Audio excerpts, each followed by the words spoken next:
Welcome back to the Noble Pursuit podcast. I'm your host, Landry Coleman. Today I'm joined by Tom Pfanner, the founder of Dads Who Lead. Dads Who Lead is an organization dedicated to helping guys become the men and fathers they were meant to be. Tom is also the author of a book by the same name. In this conversation, we'll talk about what it means to lead your family well, the challenges fathers face today, and practical ways you can engage with children who are actively rebelling. Here's my conversation with Tom Pfanner.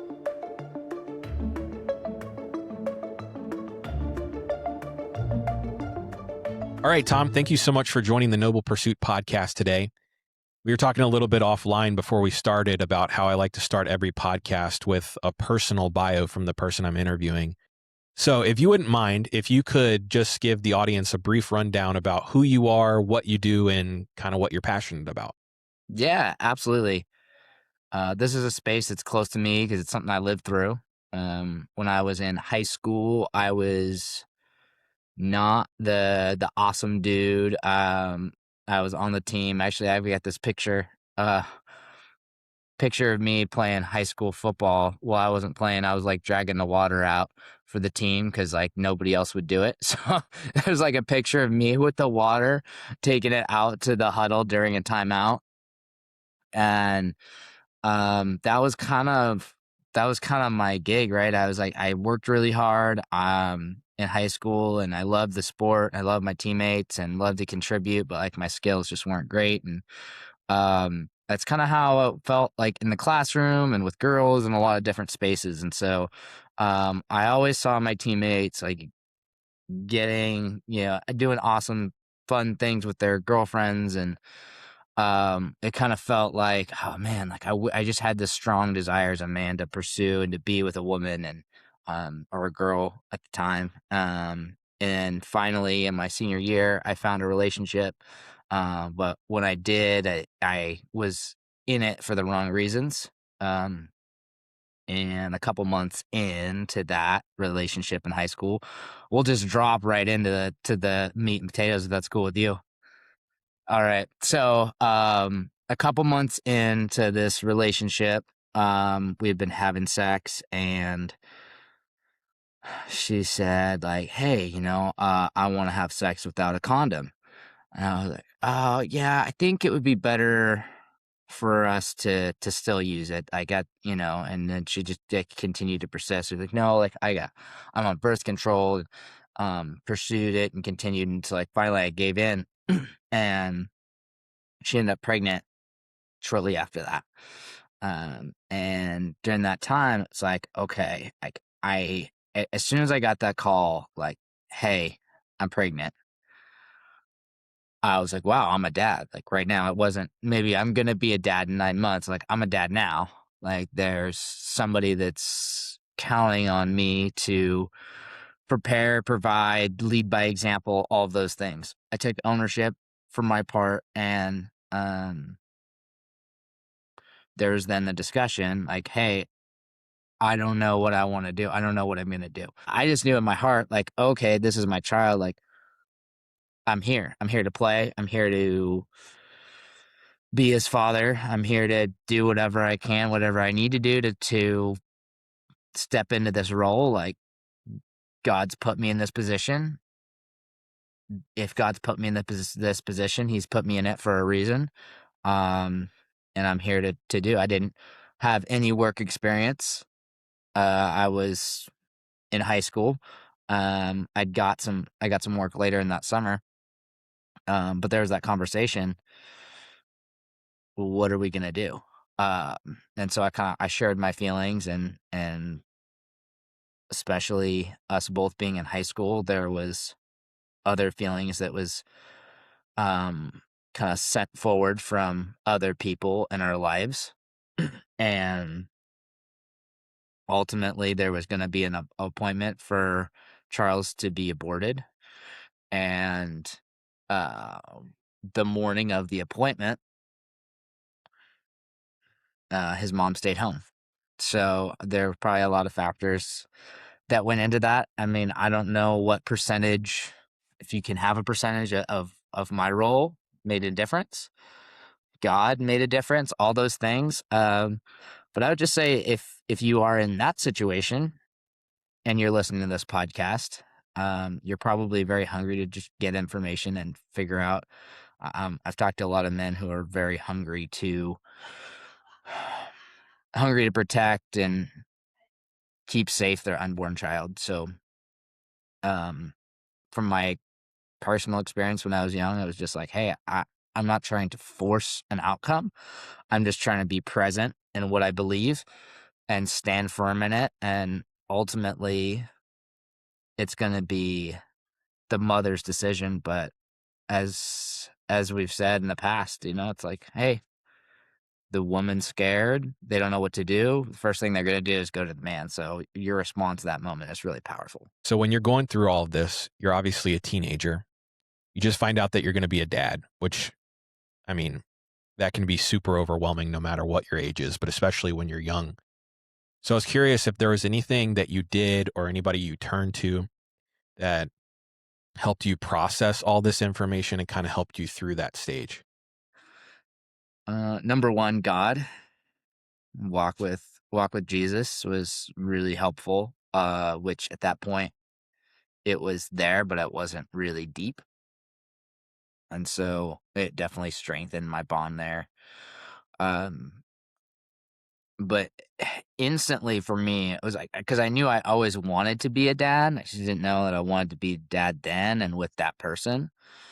Um, so there was like excitement, there was uncertainty. Um, but it was this faith of like, okay, this happens. There are men who are 18 who become dads and they figure out how to do it. And if other people have figured out how to do it, then that's something that I can figure out how to do. And that was my mentality. And I think having that mentality helped me through a lot of the challenges. So one of the things you hear a lot from guys who are facing unexpected pregnancies is that this baby is going to throw a wrench in all of their plans, right? So like their college plans, what they thought their family was going to look like one day when they were going to get married, all those types of things. So I was curious from your perspective if you went through those similar thoughts and kind of how you dealt with them. Yeah, there was that for sure. And it did significantly influence where I took or didn't take myself. So I kind of planned on sticking around and doing community college for the first couple of years anyway, just because I knew that was like financially the best route. Stay at home, get the basics done. Um, I wasn't really like super ahead taking AP classes, getting a whole bunch of college credit in high school. That wasn't me. I wasn't that strategical with my academics. I had some friends that were in that boat.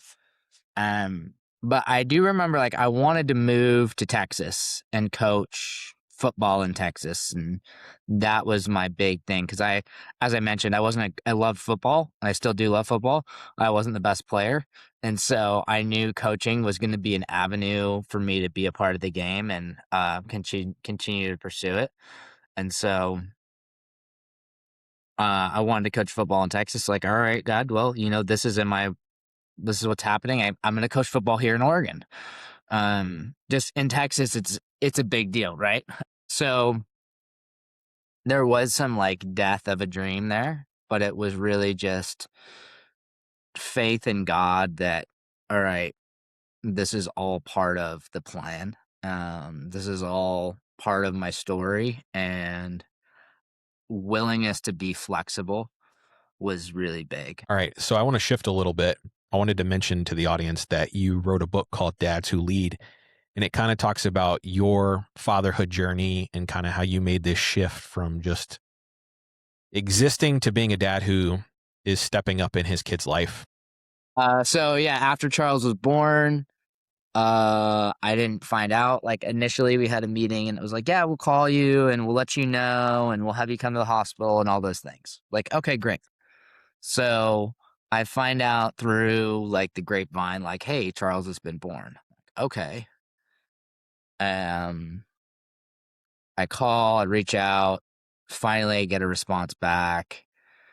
Hey, yeah, let's talk on the phone. He's, just getting back from the hospital and all these things. And so every day felt like a week in this time that I hadn't met my son after he was born. It's like, dude, I just want to meet my kid. Like, this is my son. I didn't even know. I remember I wasn't even certain that what his gender was until after he was born for a while. I don't remember if it was on the phone call or how I found out about it. Um, but I remember one specific call with a family member of his mom. And this family member is like, yeah, I think he's going to have a lot of really positive male role models. And we just think this whole thing would be easier if you weren't involved. And so I was like, well, actually, no, I've been working landscaping all summer to get ready for this. And like that summer before Charles was born, I was working landscaping, demolition, irrigation, whatever. I was like, I don't know what I need to be able to provide. I'm just going to go out and find some summer work and save up some money. I'm sure I'm going to need some if I have a child. There was no calculation of, oh, okay, I need this amount to contribute, and I was just game on, and so, um, but I had invested enough in that summer where it was like, no, I'm not just gonna not be involved in my son's life. And even before that, like my heart was fully in, and committed to being a dad and a father. But in that moment when it was like, dude, no, we think it's better if you're not involved. Like the first thing that came to mind for me is, my mom had a daughter that she lost at 6 weeks old after she was born. And there's some other my I had a brother before I was born who drowned, and so we just have this history of losing family members, to death, and at a young age. It's like, I'm not gonna lose my son, he's not even dead. Like, I'm in, and so luckily, this might be something that helps another dad as well. We had actually talked to an attorney because we weren't totally sure. Like the communication was very inconsistent with the mom's family. And they said, hey, what you can do is you can send a letter every few months during this pregnancy, with a little bit of money, just saying like, hey, this is for any needs that the baby may have. Here's a check. And so because we had done that, when they tried to go back and say like, "Oh, actually, we don't want you involved now," it was like, "Hey, there's a paper trail saying like, hey, I'm establishing myself in writing. I'm the dad. Here's some money for whatever you need." Um, and that was a big part. Like when we went back to the attorney and said, "Hey, now they're saying they don't want to play ball." Um, it was like pretty easy for me to at least start getting some time seeing him. I mean, it wasn't much. It was an hour a week, but a lot more than nothing. But yeah, it was 2.5 weeks after he was born that I was actually able to see him for the first time. And in the book, you talk a lot about your oldest son's rebellion and how that kind of changed your outlook on fatherhood. So I want to ask you a little bit about that and how that did change your life. For sure. That's kind of the next story of my journey as a dad. And now as my son became a teenager, he rebelled against my leadership. And when he was 14, yeah, he was 14. Well, I guess it was 13 that his mom moved away. So if you're a dad, there's different types of custody and parenting plans. Our parenting plan when Charles was in middle school, the indefinite parenting plan, like established through the courts, was 50-50 parenting time. And so with that, the child has two parents involved in his life in the same town. And that's really the ideal situation, for families. In seventh grade, she moved across the state. And so this is significant because in that decision, she's separating him from either herself or from me. So there's this separation of one of the two child's family. And this was not this move to Central Oregon. There's supposed to be um like a 60-day notice, and there's a process with the courts if somebody's going to move outside of a certain mileage from the other parent. And then there has to be a decision like, hey, what's in the best interest of the child, to remain or to move? And so Charles, I mean, courts, all that stuff's great, but ultimately what the child wants to do when they're older has a huge influence. So at the time Charles was 13, he was in 7th grade. He said, I want to stay here with dad. So his mom moved. He stayed with us for 9 months. And in that time, he got his first job. He got, I coached his football team. He was passing his classes. Things were going pretty well. And then it was January. There was one day I was coaching wrestling, and I called Charles. He didn't answer. I called my parents to see if they had heard from him, because he was going to go over to his grandparents' house after school, and they hadn't heard from him. Nobody had heard from Charles, and it felt like it was an hour. It felt like it was 3 days. If you ever like have lost track of your child, even if you're at the park, like, where's my kid? Every minute feels like forever. Um, Finally, he gives me a call. He says, Dad, I'm tired of you. I'm tired of being told what to do, tired of being controlled. I'm moving in with mom across state. Peace out. And so from that space, like, I couldn't talk to a teacher. I couldn't talk to Charles. There was no one else to lead or guide other than myself. That's the only outlet that I had, is what can I do to change my leadership? That's the only thing that I could control at this space. And coming from that space of leadership and coaching, it was always like, all right, what do I need my team to do? What do I need my players to do if I'm coaching, right? And so I addressed parenting a lot like that prior to Charles walking out. So once he was over there, my work with God, my work with a coach as well, helped me rewrite a lot of the patterns that I had. And I guess looking back, it wasn't a ton of shifts, but it was just a few shifts where I was putting my attention on what I wanted or what I knew would serve Charles, as opposed to understanding his story. There are different personalities of dads. Often the ones that get fully rebelled against is when, as men, we know what needs to happen to be successful. And what I mean by that is, we know, like, if you wake up early, if you eat a good breakfast, if you work out, if you show up on time, there are these key, like KPIs, key performance indicators, that we know if our kids are hitting these, they're going to be successful. Whether they feel like hitting them or not, they're going to be successful, right? And so that was the space that I was in as a dad. And it was destructive to my relationship with my son, because if he picked up his phone and he got locked out because of he only has so much screen time, and there's apps that you can limit that. When that happened, he's like, my dad's limiting me. My dad's holding me back. And so that's a big thing, is you got to see, do my kids perceive me as the source of restriction, or do they perceive me as a source of growth? And it's not until Charles started perceiving me as a source of growth and development that everything shifted. So when we started training Muay Thai together, and he started to see, like, okay, my dad's listening to what I want, where I'm going, and really working to put me in the best position he can to help me be successful. And there's some maturing from the kids as well that's required in that.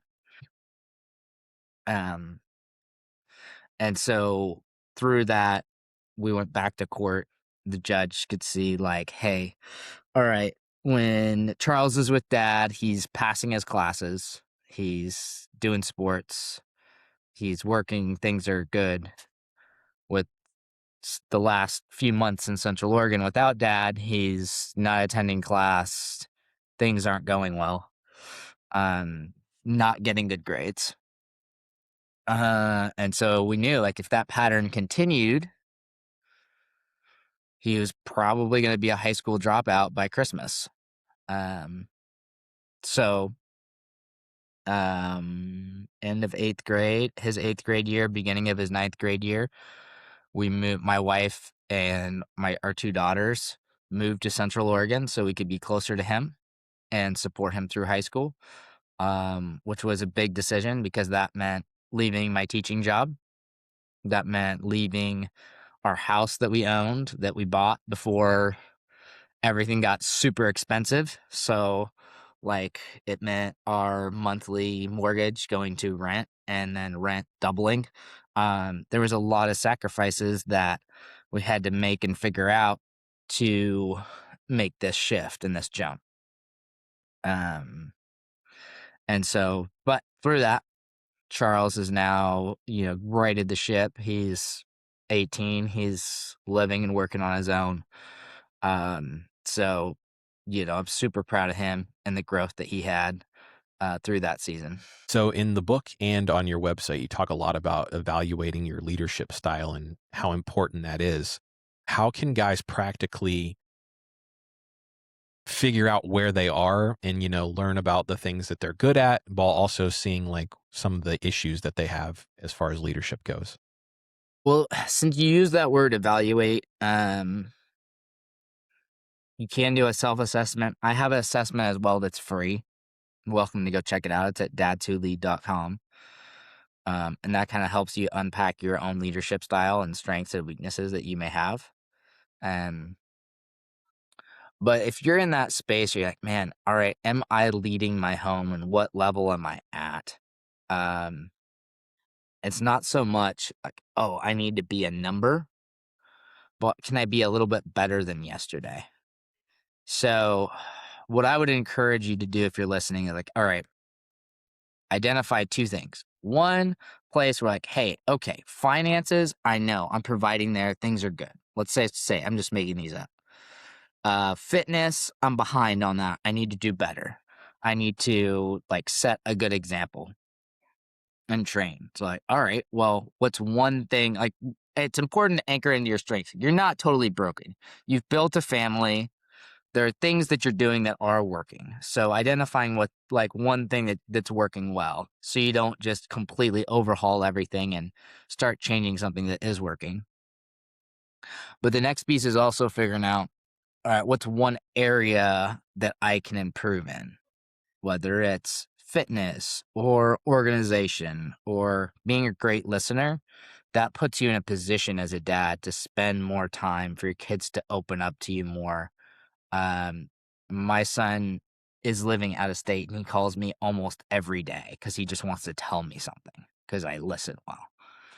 And so those are the things that's probably the one thing that if I were just to give like a blanket statement to a listener would be, hey, if you can figure out how to be a great listener and understand the stories in your kid's life, understand the friends, understand the coworkers, understand the teammates, the teachers, and it might feel at the time like, okay, Casey from softball did this stupid thing and like put somebody's uniform in the shower.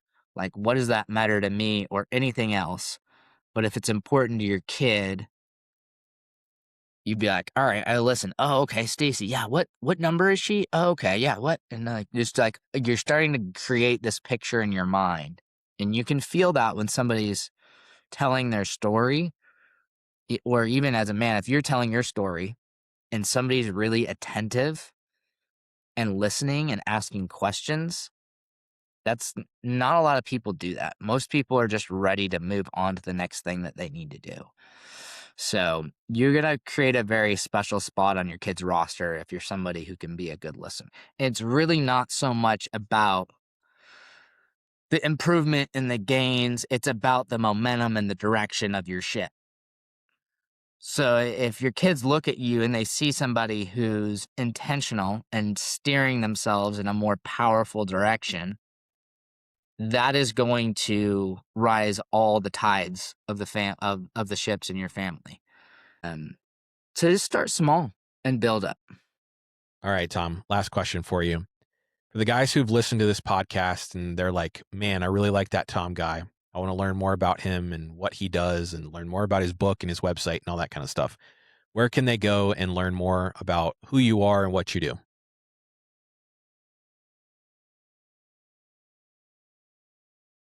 Yeah.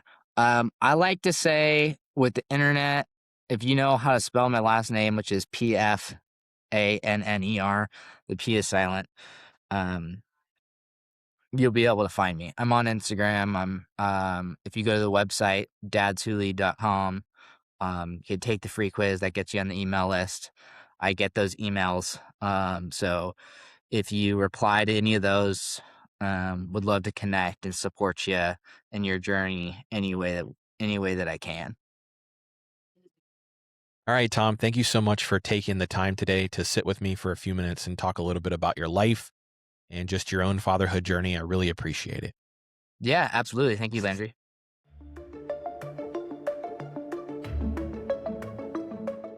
Thanks for listening to this episode. You can find out more about us by going to our website, noblepursuit.org, or by following us on Instagram at noblepursuitmen. You can find out more information about today's guest by looking in the description below.